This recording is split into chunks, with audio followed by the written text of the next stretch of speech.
नमस्कार, आप देख रहे हैं न्यूज़ वन इंडिया। मैं हूं आपके साथ उन्नति भटनागर। बुलेटिन की शुरुआत दिल्ली से बड़ी खबर के साथ। मिशन 2024 को लेकर एनडीए की बड़ी बैठक। पीएम मोदी के नेतृत्व में एनडीए की बड़ी बैठक हुई है। अशोक होटल में चल रही है एनडीए की बड़ी बैठक।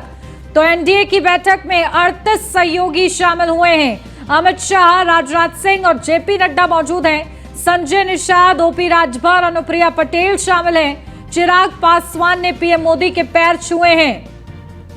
तो एनडीए की बैठक में 38 सहयोगी शामिल हुए हैं। तो एक तरफ विपक्षी खेमा जिसके पास 26 दल हैं, तो वहीं एक तरफ बीजेपी जहां लगातार अपने एनडीए कुनबे को मजबूत करने का प्रयास कर रही है और इसी के साथ 38 सहयोगियों के साथ इस बैठक में शामिल हुई है।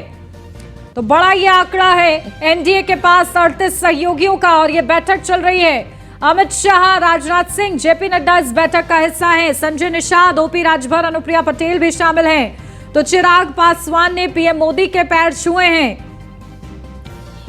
तो बड़ी ये बैठक हो रही है, एनडीए की ये बड़ी बैठक हो रही है जहां गृह मंत्री अमित शाह, राजनाथ सिंह, जेपी नड्डा इस बैठक का हिस्सा बने हुए हैं। प्रधानमंत्री नरेंद्र मोदी इस बैठक में शामिल हैं।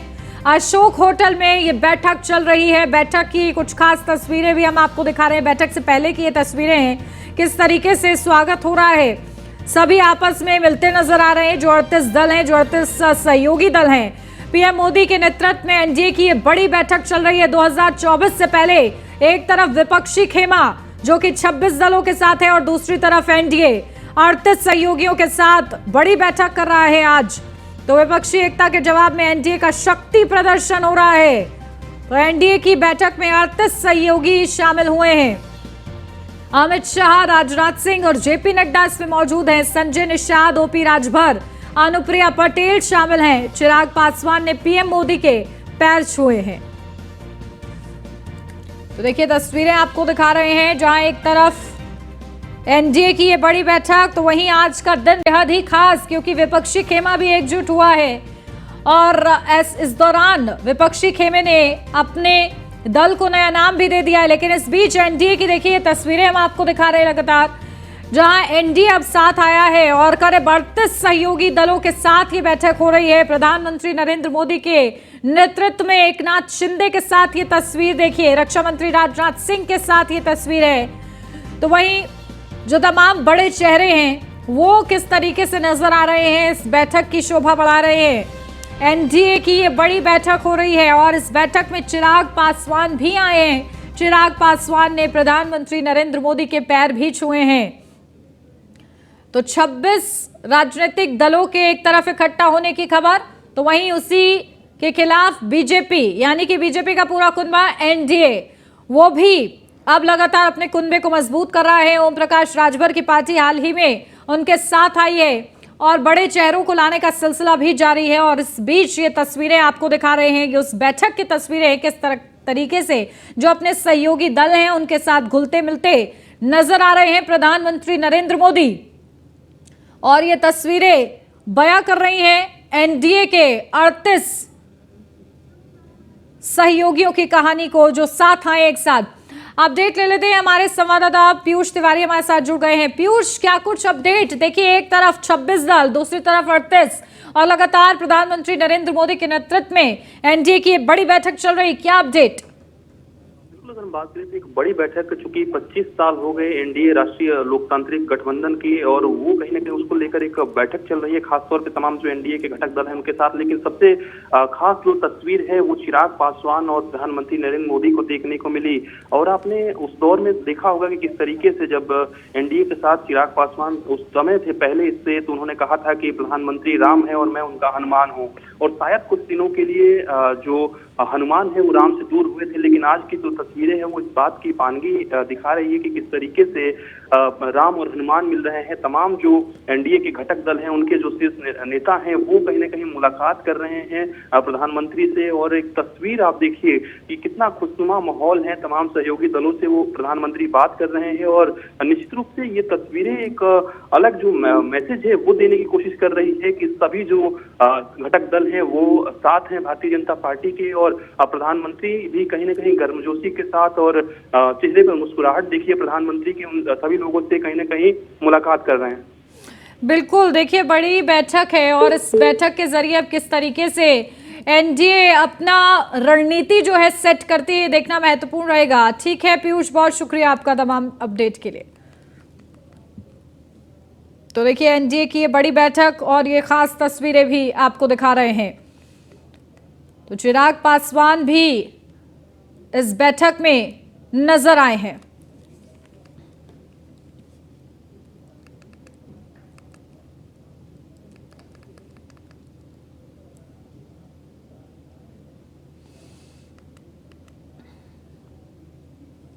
बेंगलुरु में विपक्ष की बैठक के बाद प्रेस कॉन्फ्रेंस की गई, जहां कांग्रेस अध्यक्ष मल्लिकार्जुन खड़गे ने कहा कि विपक्षी गठबंधन को इंडिया कहा जाएगा और बैठक में शामिल सभी दल इस पर सहमत हो गए हैं। विपक्षी पार्टियों के गठबंधन का नाम India national democratic inclusive aliens रखा गया है। विपक्ष की अगली बैठक मुंबई में होगी। खड़गे ने कहा है कि कैंपेन मैनेजमेंट के लिए सेक्रेटरिएट का गठन किया जाएगा और अन्य खास मुद्दों पर अन्य कमेटियों का गठन दिल्ली में किया जाएगा।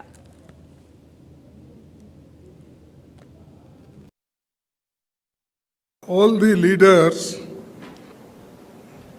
on the dais, because there is short of time and many leaders want to go their respective destination, therefore they are requesting this should be summed up as early as possible because their flights are right time.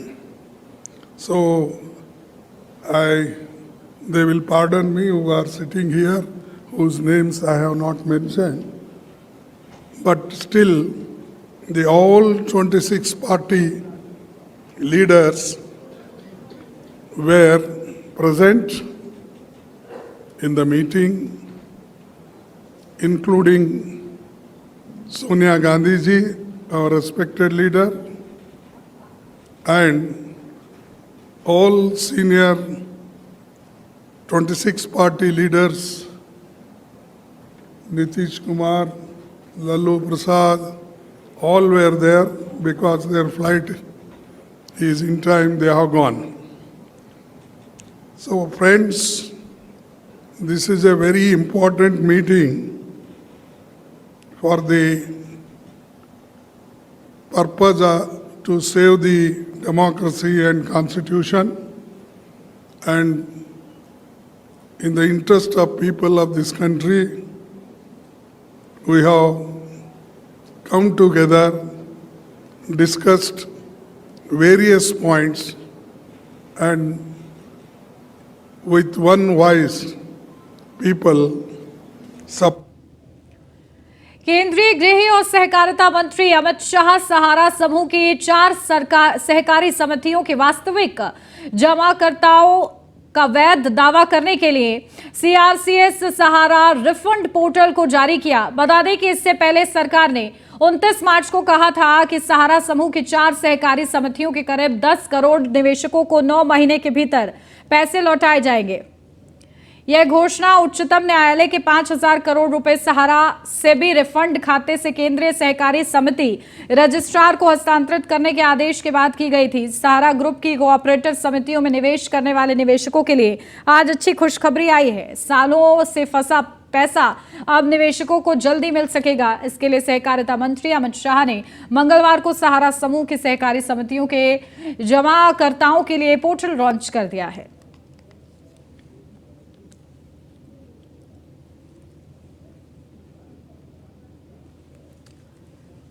Delhi से अगली बड़ी खबर, Modi surname का मामला। राहुल गांधी की याचिका पर supreme court में 21 जुलाई को सुनवाई। गुजरात हाईकोर्ट के फैसले को सुप्रीम कोर्ट में चुनौती दी गई है। 21 जुलाई को इस पूरे मामले की सुनवाई होगी। राहुल गांधी ने सुप्रीम कोर्ट से जल्द सुनवाई की मांग की। राहुल गांधी की याचिका पर सुप्रीम कोर्ट जो है जल्द सुनवाई को तैयार हो गया है। तो 21 तारीख को इस पूरे मामले पर सुनवाई होगी, जहां मोदी सरनेम मामले में 2 साल की सजा सुनाई गई है कांग्रेस नेता राहुल गांधी को। और इस सजा को लेकर अब उन्होंने सुप्रीम कोर्ट का रुख किया है और सुप्रीम कोर्ट से ये मांग की थी कि जल्द ही सुनवाई के लिए तैयार किया जाए। और आपको बता दें कि सुप्रीम कोर्ट तैयार हुआ है। 21 तारीख को अब सुनवाई होगी इस पूरे मामले की। तो फिलहाल कांग्रेस नेता राहुल गांधी को राहत मिलती है कि नहीं, ये देखना महत्वपूर्ण होगा। दिल्ली से ही अगली खबर, यमुना का पानी गिरने से बढ़ने लगा है बीमारी का डर। यमुना में बाढ़ के चलते पशुओं की मौत हो रही है। नगर निगम ने कई मृतक पशुओं को उठाकर हटाया है। डॉक्टर्स और निगम अधिकारियों ने सावधानी बरतने की सलाह दी है। तो दिल्ली में फिर मंडराया है खतरा। नगर निगम ने सलाह दी है अधिकारियों को सावधानी बरतने की। तो लगातार बीमारियों का खतरा मंडरा रहा है और इसको लेकर बड़ी सलाह दी जा रही है निगम की तरफ से भी। तो नगर निगम ने कई मृतक पशुओं को उठाकर हटाया है।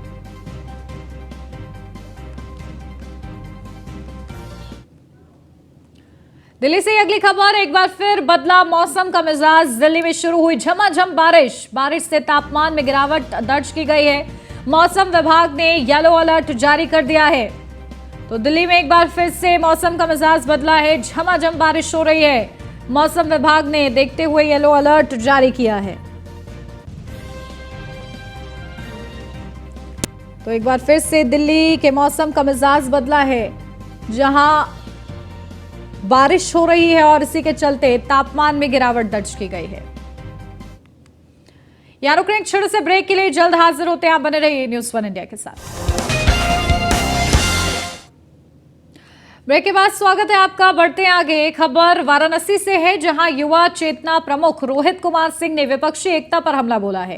रोहित कुमार सिंह ने कहा कि भ्रष्टाचार के समुद्र में डूबे परिवारवादी नेता अपनी खोई हुई जमीन को बचाने के लिए भारत माता के सच्चे सेवक के खिलाफ एकजुट हो रहे हैं।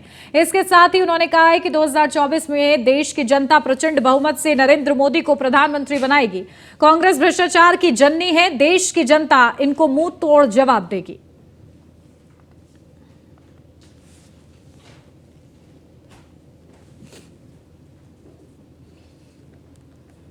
के राजनेता भ्रष्टाचार के आकंठ समुद्र में डूबे हुए हैं। परिवारवादी शक्तियों का मिलन देश में एक लोकप्रिय, जनप्रिय और लगातार अंतर्राष्ट्रीय स्तर पर जिस नेता के कारण भारत माता का वैभव बढ़ा है, नरेंद्र मोदी जी को पराजित करने के लिए एक हो रहे हैं। देश की जनता सब समझती है 2024 में नरेंद्र मोदी जी ऐतिहासिक बहुमत जनमत संग्रह के बल पर तीसरी बार भारत के प्रधानमंत्री बनेंगे।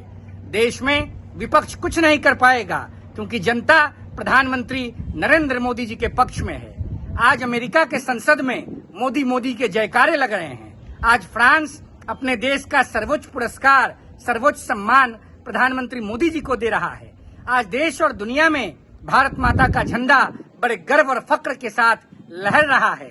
हिंदुस्तान विश्व गुरु बनने की ओर बढ़ चुका है और देश के अंदर चंद परिवारवादी राजनेता, भ्रष्टाचार के समुद्र में डूबने वाले राजनेता अपनी खोई हुई राजनीतिक जमीन को बचाने के लिए एक हो रहे हैं। देश की जनता सब जानती है, सब समझती है। 2024 में देश की जनता कांग्रेस पार्टी और परिवारवादियों को। सीतामढ़ी जिला के नानपुर प्रखंड मुख्यालय के सभा कक्ष में पंचायत समिति की समीक्षात्मक बैठक प्रमुख सोनम शिवानी की अध्यक्षता में आयोजित की गई। वहीं बैठक में बिजली, पशु चिकित्सा पदाधिकारी और आपूर्ति पदाधिकारी सहित कई पदाधिकारी लापता थे। उपस्थित सदस्यों ने अनुपस्थित पदाधिकारियों के खिलाफ कार्रवाई करने की मांग की। बता दें कि बैठक में विभिन्न योजनाओं की समीक्षा की गई है। इस दौरान विधायक पंकज कुमार मिश्रा ने सभी प्रतिनिधियों से मिलजुल कर विकास को आगे बढ़ाने की अपील की। साथ ही नवपद स्थापित अधिकारियों को पूरी तरह से निष्ठा और ईमानदार से कार्य करने की नसीहत भी दी है। बैठक में बाढ़ से प्रभावित परिवारों को मुआवजा नहीं मिलने पर नाराजगी जताते हुए कहा है कि अभी तक पीड़ित परिवार को मुआवजा नहीं मिला। विधायक पंकज मिश्रा ने जल्द से जल्द मुआवजा दिलाने का आश्वासन दिया। साथ ही जो भी पदाधिकारी बैठक से गायब थे उन पर कार्रवाई करने की बात भी कही है।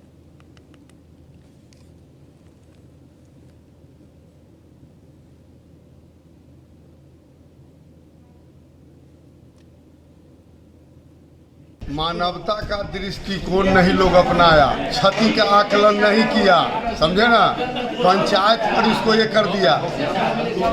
3 गो पंचायत पूर्ण रूपेण प्रभावित मान लीजिए हुआ।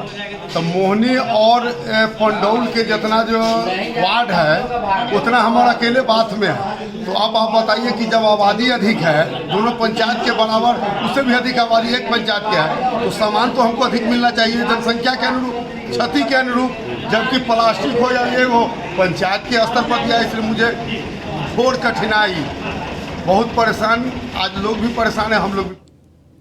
किशनगंज में जिला मुख्यालय स्थित एमजीएम मेडिकल कॉलेज में लैंप लाइटिंग का आयोजन किया गया। कार्यक्रम का उद्घाटन एमजीएम मेडिकल कॉलेज के निदेशक डॉक्टर दिलीप कुमार जायसवाल और कॉलेज के प्राचार्य ने संयुक्त रूप से दीप प्रज्वलित कर किया। इस दौरान मेडिकल कॉलेज के छात्र छात्राओं ने मानव सेवा, कर्तव्य निष्ठा और समर्पण भावना रखने की शपथ ली। शपथ ग्रहण समारोह के पश्चात सांस्कृतिक कार्यक्रम का आयोजन भी किया गया, जिसमें छात्राओं के द्वारा कई कार्यक्रम प्रस्तुत किए गए। इस मौके पर डॉक्टर दिलीप कुमार जायसवाल ने कहा कि मेडिकल कॉलेज के छात्र छात्राओं ने अपनी जिम्मेदारियों के साथ मानव सेवा की भावनाओं से कार्य करना शुरू किया है। सिंह जीएनएम की पढ़ाई होती है और जब स्टूडेंट्स फर्स्ट ईयर में एडमिशन लेते हैं तो उनका लैंप लाइटिंग और ओथ सिरोमनी कराया जाता है कि आपने नर्सिंग प्रोफेशन को चुना है तो आप इसके लिए जिम्मेवार होंगे। यानी जो भी रोगी जिनका इलाज अस्पताल में चलेगा, आप उनको प्यार भी देंगे, इलाज भी करेंगे और उनको अपने परिवार के तरह उनका देख रेख करके उनको भला चंगा अच्छा करके अस्पताल। बिहार विधानसभा में नेता प्रतिपक्ष विजय कुमार सिन्हा ने विपक्षी दलों की बेंगलुरु में हो रही बैठक पर कटाक्ष करते हुए कहा है कि देश को अस्थिर करने वालों के जुटान से किसी का कल्याण होने वाला नहीं है। प्रधानमंत्री नरेंद्र मोदी द्वारा भ्रष्टाचार और परिवारवाद के खिलाफ देशव्यापी आह्वान के कारण एकजुट होने का प्रयास करना इनकी आवश्यकता हो गई है। इन्हें जनहित और राष्ट्रहित से कोई लेना देना नहीं है। इनका एकमात्र एजेंडा नरेंद्र मोदी को हटाना है, जिसमें ये कभी सफल नहीं होंगे।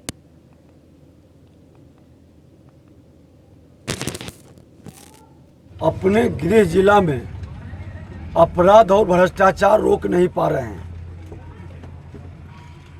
किस तरह से खुलकर, ये तो कई बार आए, इसके पहले दंगा में भी आए थे, उसके बाद कई हत्या में आए हैं और आज तो 2 जगह गए हैं इसी क्षेत्र में, एक अस्थामा में और एक आपका नूरसराय थाना क्षेत्र में। जो मुख्यमंत्री अपने गृह जिला में अपराध और भ्रष्टाचार को नहीं रोक सकता, उनको कोई नैतिक अधिकार नहीं है शासन करने का। लोगों की जिंदगी को नहीं बचा सकते हैं। उस अनाथ बच्चे और विधवा को कौन? बिहार विधानसभा में नेता प्रतिपक्ष विजय सिन्हा ने मुख्यमंत्री नीतीश कुमार पर तंज कसते हुए कहा है कि शराब माफिया के हाथों मासूम की जान जा रही है।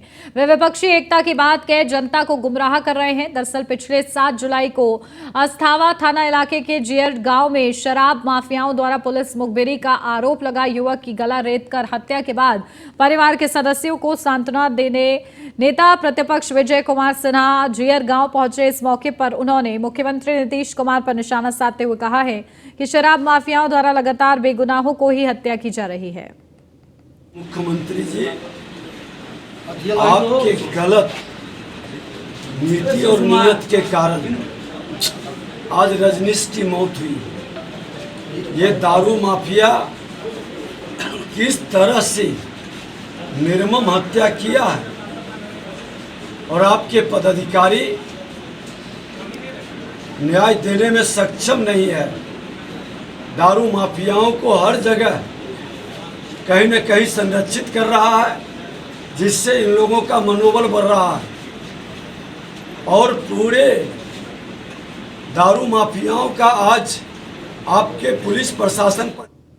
और इसी के साथ इस बुलेटिन में बस इतना ही। खबरों का सिलसिला आगे भी जारी रहेगा। बने रहिए न्यूज़ 1 इंडिया के साथ।